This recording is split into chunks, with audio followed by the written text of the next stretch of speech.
Excellent academy में आप सभी का स्वागत है। और आज हम लोग देखते हैं पर्यावरण के प्रकार। अभी पिछली क्लास में हम लोग देखा था पर्यावरण की परिभाषा और पर्यावरण का अर्थ, ठीक है, क्या है। अभी यहाँ हम लोग देखते हैं टाइप ऑफ एनवायरनमेंट। क्या देखते हैं मित्रों? टाइप ऑफ एनवायरनमेंट, पर्यावरण के प्रकार, ठीक है। और अच्छे से हम लोग को पढ़ना है।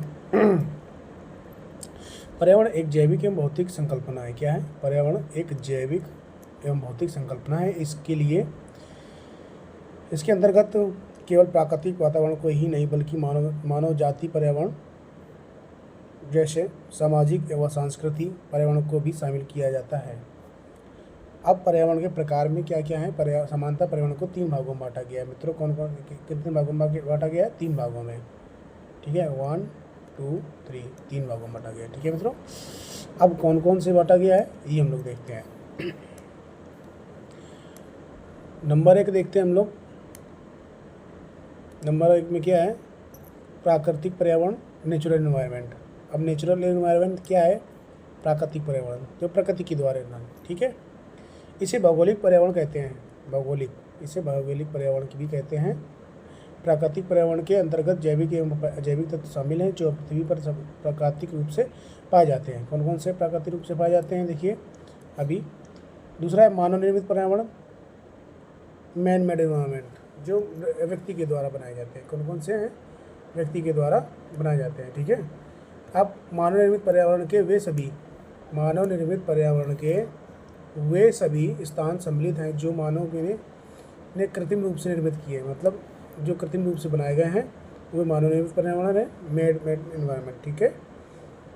अब यहाँ आता है यहाँ कृषि क्षेत्र, औद्योगिक शहर, वायुपतन, अंतरिक्ष स्टेशन इत्यादि मानव निर्मित पर्यावरण के उदाहरण हैं। अब समझ में आया? कृषि क्षेत्र, औद्योगिक शहर, वायुपतन, अंतरिक्ष स्टेशन इत्यादि मानव निर्मित पर्यावरण के उदाहरण हैं। ये सब क्या है? मानव निर्मित पर्यावरण में आते हैं, ठीक है। अब मानव निर्मित पर्यावरण का प्रभाव क्षेत्र दिन पर दिन क्या होता है? व्यापक होता जा रहा है, मतलब इसका विस्तार क्षेत्र जो है बढ़ता चला जा रहा है, क्योंकि मानव जनसंख्या में भारी वृद्धि हुई है। मानव की जनसंख्या में क्या हुई है? भारी वृद्धि हुई है। जैसे कि हम लोग इसमें कह सकते हैं कि जैसे अभी चाइना जो है पहले था जनसंख्या में, अब क्या हो गया? अपना भारत देश हो गया प्रथम, ठीक है। भारत क्या हो गया है? जनसंख्या की दृष्टि से प्रथम, और दूसरा चीन, ठीक है। ये ध्यान रखना मित्रों। आगे हम लोग देखते हैं सांस्कृतिक पर्यावरण। अब सांस्कृतिक पर्यावरण क्या है मित्रों? सांस्कृतिक पर्यावरण, ठीक है, जो सांस्कृतिक पर्यावरण जैसे मान लीजिए वायु प्रदूषण वगैरह, जिससे हमारी साउंड से संबंधित या सांस्कृतिक में संबंधित जो भी समस्या होते हैं, ठीक है, सांस्कृतिक पर्यावरण में रहते हैं। अब यहाँ आता है पारिस्थितिकी। पारिस्थितिकी क्या है मित्रों? पारिस्थितिकी इकोलॉजी अब क्या है? हम लोग इधर देखते हैं जीवों के पारस्परिक तथा वातावरण के साथ अनेक संबंधों के वैज्ञानिक अध्ययन को पारिस्थितिकी कहते हैं। क्या कहते हैं? जीवों के पारस्परिक तथा वातावरण के साथ उनके संबंधों के वैज्ञानिक अध्ययन को क्या कहा जाता है? पारिस्थितिकी कहा जाता है, ठीक है।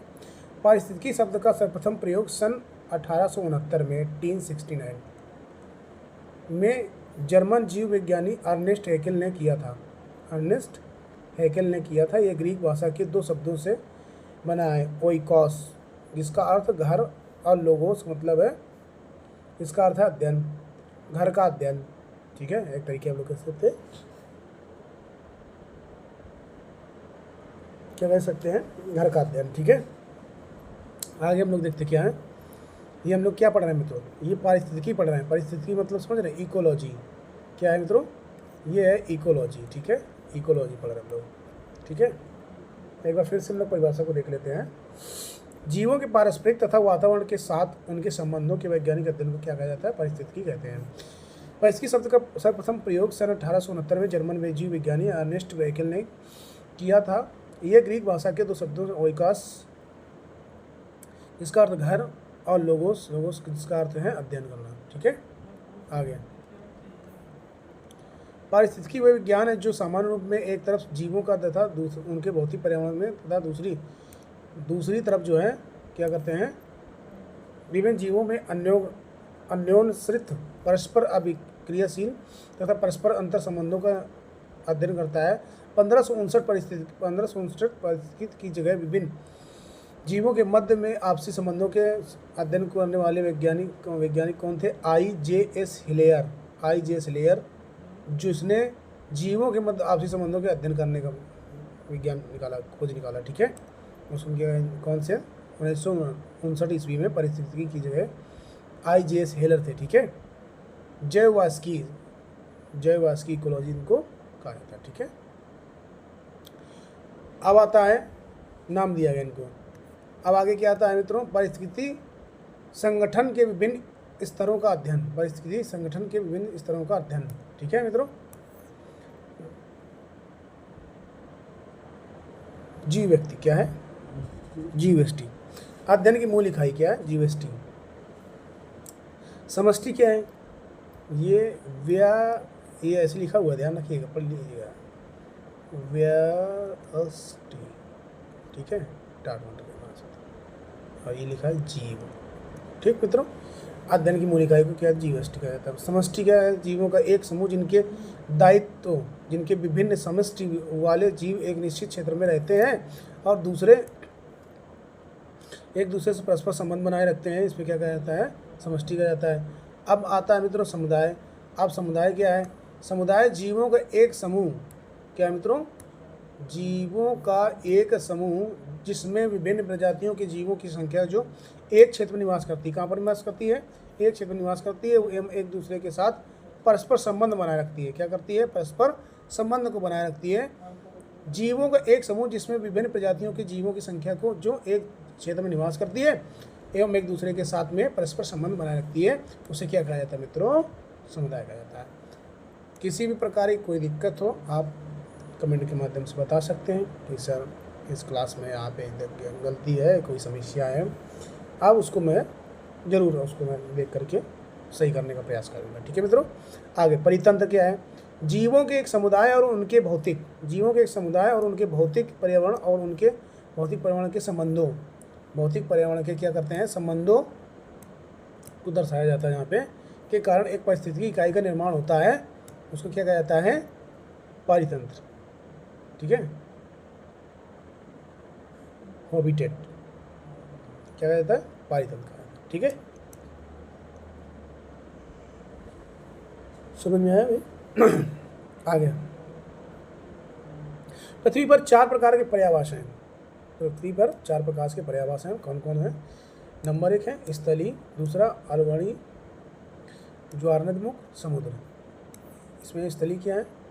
टेरेस्ट्रियल, फ्रेश वाटर, स्टोरियंस, जहाँ नदियाँ समुद्र में मिलती हैं, ज्वारनदमुख, समुद्र, सी। ठीक है, अब यहाँ आता है कि मानव आंत फीताकृमि का पर्यावास है तथा सड़ रही वस्तुएं कवक का पर्यावास है। जैसे मानव आंत जो है, मानव की आंत जो है वो किसका पर्यावास है? फीताकृमि का पर्यावास है, फीताकृमि, तथा सड़ रही वस्तुएं कवक का प्रयास है। ध्यान रखिएगा दोनों चीज़ें, इसलिए मैंने दोनों को दिखाया हूँ। एकदम आपको बेसिक से पढ़ाया जा रहा है, किसी प्रकार की कोई दिक्कत समस्या मेरे हिसाब से नहीं होना चाहिए। यदि समस्या है भी आप कमेंट के माध्यम से बता सकते हैं। लाइक शेयर सब्सक्राइब करें। और निकेत, अब यहाँ क्या पढ़ते हैं हम लोग? निकेत। ठीक है, निकेत और जीव।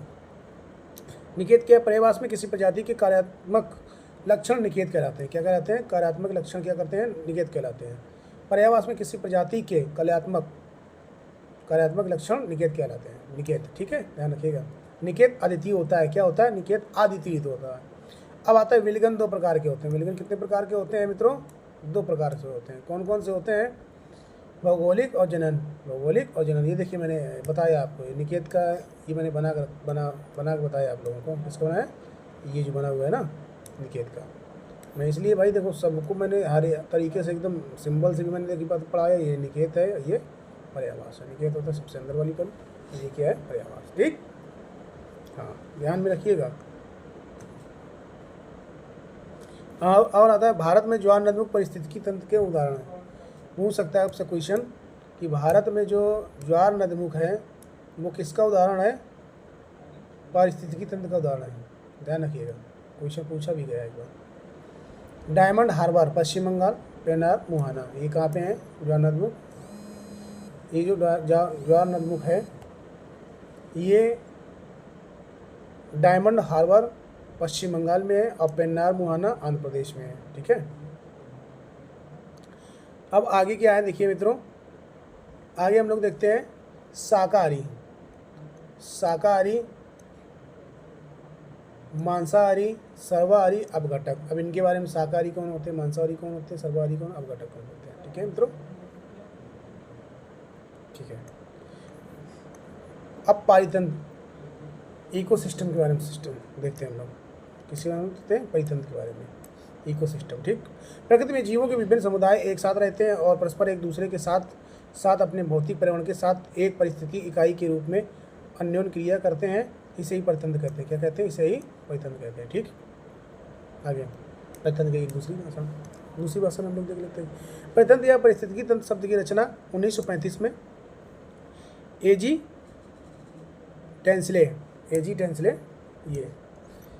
टेंसले द्वारा की गई थी। एजी टेंसले ने 1902 में न्यू फाइटोलॉजी की स्थापना की और 1931 में फाइटोलॉजी की स्थापना कब की? 1902 में न्यू फाइटोलॉजी। ठीक है, और 1931 में इसके संपादक के रूप में कार्य किया। इसके अलावा एजी टेंसले क्या किए? ब्रिटेन में इकोलॉजी के विज्ञान के खोजकर्ता थे। ये कहाँ थे? ब्रिटेन में। एजी टेंसले ब्रिटेन में क्या थे? इकोलॉजी के विज्ञान के खोजकर्ता थे। ध्यान रखिएगा इनका। ये परितंत्र या परिस्थिति तंत्र की शब्द की रचना 1935 में एजी टेंसले द्वारा की गई थी। परिस्थिति या परिस्थिति तंत्र की खोज कब की गई थी? शब्द की रचना कब की गई? 1935 में। इसने किया एजी टेंसले ने। ठीक है मित्रों, अब आता सकल घरेलू उत्पादन जीपीपी। ध्यान रखिएगा, सकल घरेलू उत्पादन जीपीपी, ग्रॉस प्राइमरी प्रोडक्ट। ठीक है, हरे पौधों में प्रकाश संश्लेषण के द्वारा जिस दर से विकिरण ऊर्जा संचित होती है उसे सकल प्राथमिक उत्पादन कहते हैं। जीपीपी ग्रॉस प्राइमरी प्रोडक्ट कहते हैं। क्या कहते हैं? Gross primary product. ठीक है मित्रों, ओके। आगे अब आता है, ये देखिए मैंने सिंबल से बना के रखा है आपको, खाद्य श्रृंखला। यहाँ खाद्य श्रृंखला ये, और ये चारागाह, ये है अपरद। अब चारागाह में क्या? हरे पौधे मांसाहारी, हरे पौधे एवं मांसाहारी। ठीक, अब यहाँ अपरद में क्या? मध्य कार्बनिक पदार्थ मांसाहारी। ठीक है, आगे परितंत्र के प्रकार। मित्रों, परितंत्र के प्रकार कौन कौन से होते हैं देखिएगा। परितंत्र के प्रकार है प्राकृतिक परितंत्र और मानव निर्मित परितंत्र। मानव निर्मित परितंत्र कौन कौन से हैं और प्राकृतिक परितंत्र कौन कौन से देखते हैं हम लोग। प्राकृतिक में आते हैं जंगल, घास के मैदान, समुद्र, झील, नदियाँ, मरुस्थल। ठीक, अब मानव निर्मित परितंत्र में कौन कौन से आते हैं? खेल, औद्योगिक परितंत्र और जलीय कृषि। ठीक, आगे ये मरुस्थल भी है इसमें प्राकृतिक परितंत्र में। ठीक है, अब यहाँ देखते हैं हम लोग, प्राकृतिक परितंत्र पूर्णतः सौर विकिरण पर निर्भर है, जबकि मानव निर्मित परितंत्र विकिरण या जीवाश्म ईंधन पर निर्भर करते हैं। ध्यान रखिएगा, प्राकृतिक परितंत्र जो है पूर्णतः सौर विकिरण पर निर्भर करते हैं। किस पर निर्भर करते हैं मित्रों? सौर विकिरण पर निर्भर करते हैं, जबकि मानव निर्मित परितंत्र सौर विकिरण या जीवाश्म ईंधन पर निर्भर करते हैं। ठीक है, आगे संख्या पिरामिड। देखिए मैंने ये सब इसको मैंने दिखाया आपको, बिल्कुल जैसे मैंने पढ़ा रहा हूँ, एकदम बेसिक से पढ़ा रहा हूँ, समझ लीजिए। इसमें आपकी कोई भी चीज़ छूटेगी नहीं। ठीक है, यदि छूट भी जाती है गलती से तो आप बताइएगा मुझे, मैं उसको पढ़ा दूंगा दोबारा से। ठीक है, हाँ, संख्या पिरामिड। ये देखिए संख्या पिरामिड के उदाहरण क्या है मित्रों? ये संख्या पिरामिड के उदाहरण है। किसके हैं? संख्या पिरामिड के। ये संख्या लिखा हुआ है, संख्या पिरामिड। थर्ड में ये क्या है? यहाँ देखिए उत्पादक है, ये बढ़ रहा है ऊपर की ओर। उत्पाद है प्राथमिक उपभोक्ता, द्वितीय उपभोक्ता और तृतीय उपभोक्ता। ये हो गया फर्स्ट, सेकेंड, थर्ड, ये उत्पादक है। ये पारितंत्र के लिए पिरामिड है। ठीक है, और परस्पर ये क्या? परस्पर जीवी, परजीवी, शाकाहारी, उत्पादक। ठीक है, ये इसका ये ऐसे बना हुआ है। ठीक, ध्यान दीजिएगा, ये आपने जो आपको जैसे बना के मैंने बताया हूँ बिल्कुल सेम ऐसे बनता है इसका सिंबल। ठीक है, आगे हम क्या देखते हैं। पारिस्थितिकी तंत्र के लिए पिरामिड हमेशा सीधा होता है। क्या होता है? सीधा। ये सीधा है, ये वाला, ठीक। ये उल्टा है, ठीक। हाँ, और आगे जीव द्रव्यमान पिरामिड। जीव, थोड़ा गड़बड़ हो गया इधर पे, हम देख लेंगे इसको, ठीक है मित्रों। जीव द्रव्यमान पिरामिड क्या है? जीव